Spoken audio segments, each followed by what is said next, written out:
Good evening. Tonight we're reading Sense and Sensibility by Jane Austen. Chapter 41. Edward, having carried his thanks to Colonel Brandon, proceeded with his happiness to Lucy, and such was the excess of it by the time he reached Bartlett's Buildings that she was able to assure Mrs. Jennings, who called on her again the next day with her congratulations, that she had never seen him in such spirits before in her life. Her own happiness and her own spirits were at least very certain, and she joined Mrs. Jennings most heartily in her expectation of their being all comfortably together in Delaford Parsonage before Michaelmas. So far was she at the same time from any backwardness to give Eleanor that credit which Edward would give her, that she spoke of their friendship for them both with the most grateful warmth, and was ready to own all their obligation to her, and openly declared that no exertion for their good on Miss Dashwood's part, either present or future, would ever surprise her, for she believed her capable of doing anything in the world for those she really valued. As for Colonel Brandon, she was not only ready to worship him as a saint, but was moreover truly anxious that he should be treated as one in all worldly concerns, anxious that his tithes should be raised to the utmost, and secretly resolved to avail herself at Delaford as far as she possibly could of his servants, his carriage, his cows, and his poultry. It was now above a week since John Dashwood had called in Berkeley Street, and as since that time no notice had been taken by them of his wife's indisposition, beyond one verbal inquiry, Eleanor began to feel it necessary to pay her a visit. This was an obligation, however, which not only opposed her own inclinations, but which had not the assistance of any encouragement from her companions.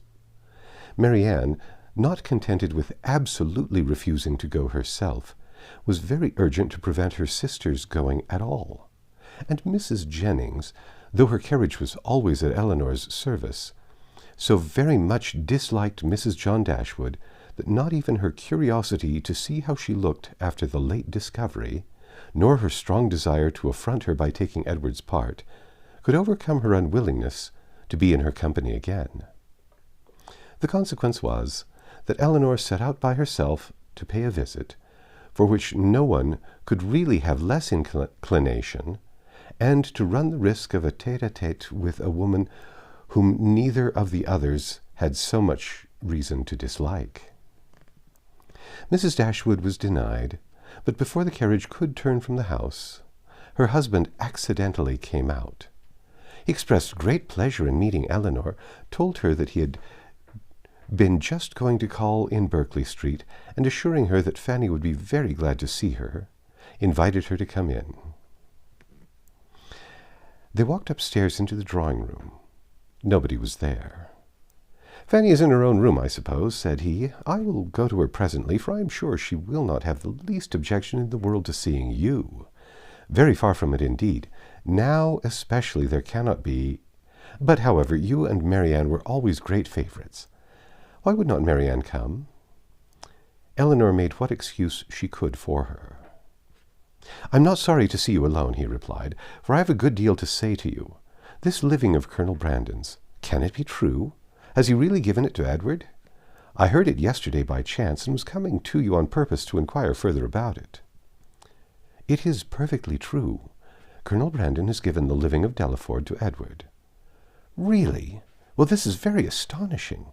No relationship, no connection between them, and now that livings fetch such a price. What was the value of this?" "About 200 a year." "Very well, and for the next presentation to a living of that value, supposing the late incumbent to have been old and sickly and likely to vacate it soon, he might have got, I dare say, £1,400. And how came he not to have settled that matter before this person's death? Now, indeed, it would be too late to sell it, but a man of Colonel Brandon's sense, I wonder he should be so improvident in a point of such common, such natural concern. Well, I'm convinced that there is a vast deal of inconsistency in almost every human character. I suppose, however, on recollection, that the case may probably be this. Edward is only to hold the living till the person to whom the colonel has really sold the presentation is old enough to take it. Aye, that is the fact. Depend on it. Elinor contradicted it, however, very positively, and by relating that she had herself been employed in conveying the offer from Colonel Brandon to Edward, and therefore must understand the terms on which it was given, obliged him to submit to her authority. "It is truly astonishing," he cried, after hearing what she said. "What could be the colonel's motive?" A very simple one. To be of use to Mr. Ferrars. Well, whatever Colonel Brandon may be, Edward is a very lucky man. You will not mention the matter to Fanny, however, for though I have broke it to her, and she bears it vastly well, she will not like to hear it much talked of." Elinor had some difficulty here to refrain from observing that she thought Fanny might have borne with composure an acquisition of wealth to her brother by which neither she nor her child could have been possibly impoverished. "Mr. Ferrars," he added, lowering his voice to the tone becoming so important a subject, "knows nothing about it at present. Mrs. Ferrars," he added, "knows nothing about it at present, and I believe it will be best to keep it entirely concealed from her as long as may be. When the marriage takes place, I fear she must hear of it all. But why should such precautions be used, though it is not supposed that Mrs. Ferrars can have the smallest satisfaction in knowing that her son has money enough to live upon? For that must be quite out of the question. Yet why, after her late behavior, is she supposed to feel at all? She has done with her son. She has cast him off forever, and has made all those over whom she had any influence cast him off likewise. Surely after doing so she cannot be imagined liable to any impression of sorrow or of joy on his account. She cannot be interested in anything that befalls him. She would not be so weak as to throw away the comfort of a child, and yet retain the anxiety of a parent." "Ah, Elinor," said John, "your reasoning is very good, but it is founded on ignorance of human nature. When Edward's unhappy match takes place, depend upon it, his mother will feel as much as if she had never discarded him, and therefore every circumstance that may accelerate that dreadful event must be concealed from her as much as possible. Mrs. Ferrars can never forget that Edward is her son." "You surprise me. I should think it must nearly have escaped her memory by this time." "You wrong her exceedingly. Mrs. Ferrars is one of the most affectionate mothers in the world." Elinor was silent. "We think now," said Mr. Dashwood after a short pause, "of Robert's marrying Miss Morton." Elinor, smiling at the grave and decisive importance of her brother's tone, calmly replied, "The lady, I suppose, has no choice in the affair?" "Choice? How do you mean?" "I only mean, I suppose, from your manner of speaking, it must be the same to Miss Morton whether she marry Edward or Robert." "Certainly, there can be no difference, for Robert will now to all intents and purposes be considered as the eldest son, and as to anything else, they are both very agreeable young men.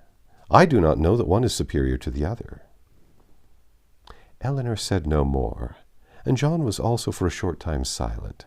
His reflections ended thus: "Of one thing, my dear sister," kindly taking her hand and speaking in an awful whisper, "I may assure you, and I will do, because I know it must gratify you. I have good reason to think, indeed I have it from the best authority, or I should not repeat it, for otherwise it would be very wrong to say anything about it. But I have it from the very best authority, not that I ever precisely heard Mrs. Ferrars say it herself, but her daughter did, and I have it from her, that, in short, whatever objections there might have been against a certain connection, you understand me, it would have been far preferable to her. It would not have given her half the vexation that this does. I was exceedingly pleased to hear that Mrs. Ferrars considered it in that light, a very gratifying circumstance, you know, to us all. It would have been beyond comparison, she said, the least evil of the two, and she would be glad to compound now for nothing worse. But, however, all that is quite out of the question, not to be thought of or mentioned, As to any attachment, you know, it never could be. All that is gone by. But I thought I would tell you of this, because I knew how much it must please you. Not that you had any reason to regret, my dear Eleanor. There is no doubt of your doing exceedingly well, quite as well, or better perhaps, all things considered. Has Colonel Brandon been with you lately? Eleanor had heard enough, if not to gratify her vanity and raise her self-importance, to agitate her nerves and fill her mind, and she was therefore glad to be spared from the necessity of saying much in reply herself, and from the danger of hearing anything more from her brother, by the entrance of Mr. Robert Ferrars. After a few moments' chat, John Dashwood, recollecting that Fanny was yet uninformed of his sister's being there, quitted the room in quest of her, and Eleanor was left to improve her acquaintance with Robert, who, by the gay unconcern, the happy self-complacency of his manner, while enjoying so unfair a division of his mother's love and liberality, to the prejudice of his banished brother, earned only by his own dissipated course of life, and that brother's integrity, was confirming her most unfavorable opinion of his head and heart.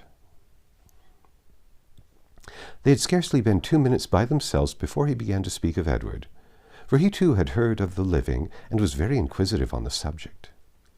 Eleanor repeated the particulars of it, as she had given them to John, and their effect on Robert, though different, was not less striking than it had been on him.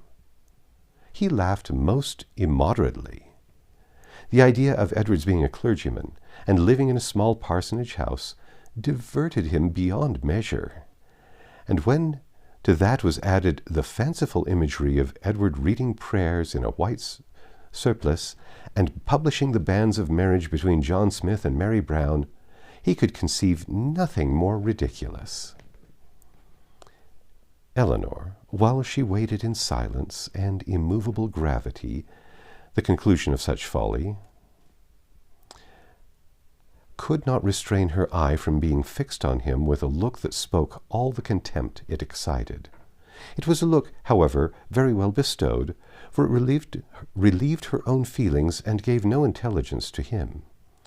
He was recalled from wit to wisdom, not by any reproof of hers, but by his own sensibility.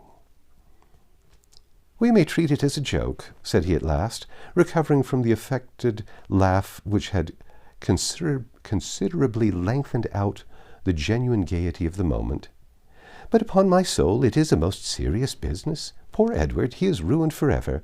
I'm extremely sorry for it, for I know him to be a very good-hearted creature, as well-meaning a fellow perhaps as any in the world. You must not judge him, Miss Dashwood, from your slight acquaintance. Poor Edward! His manners are certainly not the happiest in nature, but we are not all born, you know, with the same powers, the same address. Poor fellow, to see him in a circle of strangers! To be sure, it was pitiable enough, but upon my soul, I believe he has as good a heart as any in the kingdom, and I declare and protest to you I was never so shocked in my life as when it all burst forth. I could not believe it. My mother was the first person who told me of it, and I, feeling myself called on to act with resolution, immediately said to her, 'My dear madam, I do not know what you may intend to do on the occasion, but as for myself, I must say that if Edward does marry this young woman, I never will see him again.' That was what I said immediately. I was most uncommonly shocked indeed. Poor Edward! He has done for himself completely. Shut himself out forever from all decent society. But as I directly said to my mother, I'm not in the least surprised at it, for his style of education, it was always to be expected. My poor mother was half frantic." "Have you ever seen the lady?" "Yes, once while she was staying in this house. I happened to drop in for 10 minutes, and I saw quite enough of her. The merest awkward country girl, without style or elegance, and almost without beauty. I remember her perfectly. Just the kind of girl I should suppose likely to captivate poor Edward. I offered immediately, as soon as my mother related the affair to me, to talk to him myself and dissuade him from the match, But it was too late then, I found, to do anything, for unluckily I was not in the way at first, and knew nothing of it till the breach had taken place, when it was not for me, you know, to interfere. But had I been informed of it a few hours earlier, I think it most probable that something might have been hit on. I certainly would have represented it to Edward in a very strong light. My dear fellow, I should have said, consider what you are doing. You are making a most disgraceful connection, and one such as your family are unanimous in disapproving. I cannot help thinking, in short, that means might have been found, but now it is all too late. He must be starved, you know, that is certain, absolutely starved. He had just settled this point with great composure when the entrance of Mrs. John Dashwood put an end to the subject. But though she never spoke of it out of her own family, Elinor could see its influence on her mind in the something like confusion of countenance with which she entered, and an attempt at cordiality in her behavior to herself. She even proceeded as far as to be concerned to find that Elinor and her sister were so soon to leave town as she had hoped to see more of them, an exertion in which her husband, who attended her into the room, and hung enamoured over her assents, seemed to distinguish everything that was most affectionate and graceful. That's the end of chapter 41. Come back tomorrow, and we'll read chapter 42.